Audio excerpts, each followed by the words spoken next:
O governo está dizendo que as armas dos CACs serviam para alimentar traficantes e milicianos. Aí eles mandaram recadastrar as armas e acabaram tendo 101% de recadastramento.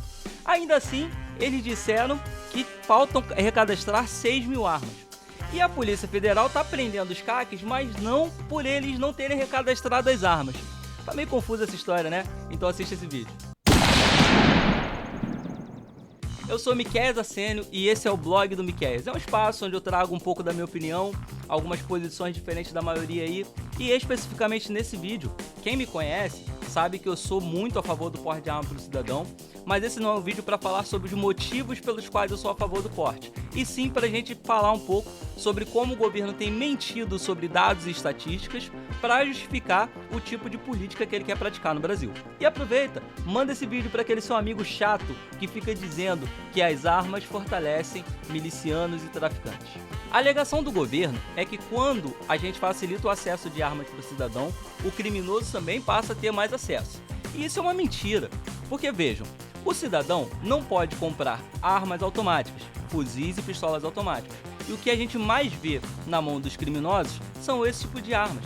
E essas armas não chegaram na mão dos criminosos agora, com o que o governo Bolsonaro fez para facilitar o acesso de armas ao cidadão.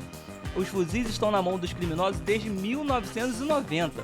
Então dizer que foi o Bolsonaro que armou milicianos, traficantes e outras organizações criminosas é uma pouca vergonha sem fim. É mentira deslavada. E olha só, esse vídeo eu não estou fazendo para defender o Bolsonaro não, tá? Até porque as estatísticas de violência no Brasil, elas vieram caindo no final do governo Michel Temer e deram um crescimento no último trimestre de 2022, finalzinho do governo Bolsonaro, e, por coincidência ou não, estão disparando agora nos 6 primeiros meses do governo Lula. O que o governo tenta fazer parecer é que mais armas na mão do cidadão significa necessariamente um acréscimo nos índices de violência.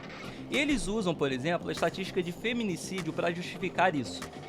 Olha, realmente, as estatísticas de feminicídio aumentaram nos últimos anos, mas isso tem um vínculo direto com as armas? Ninguém sabe, não existe um estudo sério para provar isso. Não existe um estudo que diga quantas dessas mulheres foram vítimas de arma de fogo, de um estrangulamento, envenenamento ou qualquer outro tipo de violência. Então não dá para fazer o vínculo direto das armas ao feminicídio. Por outro lado, os índices de violência vieram caindo, como eu falei, desde os últimos meses do governo Temer e ao longo do governo Bolsonaro, voltando a subir agora. Se a gente quer botar um culpado no aumento do feminicídio e na diminuição dos outros índices de violência, talvez a gente possa botar essa culpa na pandemia. Porque entendo, com as pessoas ficando mais dentro de casa, o que a gente viu foi aumento de depressão, ansiedade e também problemas familiares. Os índices de divórcio subiram absurdamente. Pessoas saudáveis vão utilizar o divórcio como uma ferramenta civilizada de resolver os problemas de um casal. Tem pessoas que são desequilibradas e vão fazer uso da violência. E como começou todo mundo a viver mais tempo com seus parentes e familiares, é natural que os índices de violência doméstica, infelizmente, tenham subido. Por outro lado, com menos pessoas nas ruas, os índices de outros tipos de violência, agressões, homicídios, latrocínios, também foram influenciados pela pandemia para que esses índices fossem reduzidos. Então é forçação de barra dizer que aumentar o número de armas aumentou a violência ou diminuiu a violência. Muitos fatores influenciam para isso. A gente tem países com muitas armas e muita violência, países com muitas armas e pouca violência, e o sentido contrário também. Países que têm muita restrição às armas, mas têm índices muito grandes ou muito pequenos de violência. E aí, voltando aos números do recadastramento, o ministro Flávio Dino insiste em dizer que são as armas dos cidadãos que estão alimentando o crime, o narcotráfico e as milícias. Mas quando a gente pega os próprios dados do Ministério da Justiça sobre o recadastramento, a gente tem o seguinte, presta atenção nesses números. O governo diz que 6.168 armas de uso restrito não foram recadastradas. Presta atenção nesse número, 6.168 de uso restrito, ou seja, aquelas que não poderiam estar na mão do cidadão. Seria realmente preocupante se essas armas estivessem sumidas. Mas olha só, veja esse outro dado aqui. De 882.801 armas de calibre permitido, 894.890 foram recadastradas, ou seja, uma sobra de 12.089 armas. Espera aí, faltou em um e sobrou no outro? Como é que isso funciona? Os calibres de 9mm, 357, 40, 45 eram calibres restritos e hoje são permitidos. E se o governo estiver considerando novamente esses calibres como restritos, vai dar essa confusão, porque o cidadão ele só pode ter calibre permitido, então ele só vai registrar as armas dele no calibre permitido, de forma que vai sobrar em um e faltar em outro.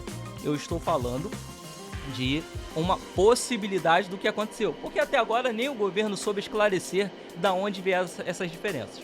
E quando a gente sobrepõe a falta que teve no calibre permitido, no calibre restrito, sobre o calibre permitido, nós temos o seguinte, ó. Sobraram do calibre permitido 12.089 armas. Se a gente tira as 6.168 que faltavam no calibre restrito, ainda sobram 5.921 armas recadastradas. Ou seja, até quem não precisava recadastrar suas armas participou desse recadastramento, o que prova que é balela, é forçação de barra, os números e estatísticas que o governo federal tem tentado aplicar para colocar em prática as políticas públicas deles, aquilo que eles acreditam. E aí você veja, para finalizar o vídeo aqui, a operação Day After, não sou bom em inglês, tá? Que a Polícia Federal está fazendo para prender os CATs. Eles prenderam 147 pessoas entre colecionadores, atiradores e caçadores. Mas segundo a própria Polícia Federal, esses caras foram presos não por desviarem armas, mas por terem cometido outros crimes, o que torna incompatível o exercício do porte de arma de fogo. Só para vocês terem uma ideia, até preso por prisão alimentícia teve. E eu não estou questionando aqui se o cara deve ser preso ou não por prisão alimentícia. Eu não acho que ninguém pode deixar o filho passando fome em casa. O que eu estou dizendo é que você não pode pegar um cara que foi preso por prisão alimentícia e usar ele para justificar uma política de segurança pública relativa às armas, porque uma coisa não tem nada a ver com a outra. Eu sou Miquéias Arsênio e esse é o blog do Miquéias. Tá aqui a minha opinião para vocês e eu gostaria de saber a sua.